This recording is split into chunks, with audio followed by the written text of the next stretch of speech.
அஸ்ஸலாமு அலைக்கும் வரஹ்மத்துல்லாஹி வபரகாத்துஹு. நாளும் ஓர் அமுதமொழி. இந்த பயிற்சி செய்வோர் தாமே சற்று தேறி வரும் நிலையை அறிவர். அதற்காக ஒளியோ தென்பட வேண்டும் என்பது அவசியமில்லை. இவ்வாறு செய்து வருவோருக்கு தாமே எறியாத பல சித்துக்கள் சித்தியாகும். ஆதலால் வித்தைகள் கற்க வேண்டும் என்பதே அவசியமில்லை. மற்றுமுள்ள அப்பியாசங்களால் குறிப்பிட்ட சில சித்துக்களையே அடையவியலும். இதனால் எல்லாம் சித்தாகும். முஸ்லிம்களில் சிலர் இது சம்பந்தமான விளக்கம் இல்லாதவர்களாதலால் இது வேற்று மதத்தவர்களிடமிருந்து எடுக்கப்பட்டது என கூறுகிறார்கள்.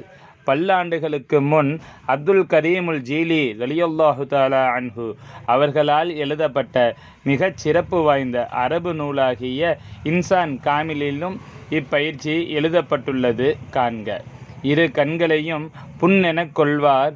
ஏகத்துவ ஞான கொள்கை வேற்று மதத்தாரிடமிருந்து நாம் பெற்றுக்கொண்டது என கூறிக்கொள்தல் விசித்திரமானதே. சங்கைமிகு ஷேഖநாயகம் குதுபு ஸமான் ஷம்சுல் உஜூத் ஜமாலியா அஸ்ஸய்யித் கலீல் அவன் மௌலானா அல் ஹசனியுல் ஹுசைனியுல் ஹாஷிமி கத்தஸல்லாஹு சிர்ரஹுல் அலீம் அவர்கள் ஹகாயிகு ஸஃபா எனும் நூலிற்கு தமிழ் விரிவாக்கம் அளித்த பரமார்த்த தெளிவு எனும் நூலிலிருந்து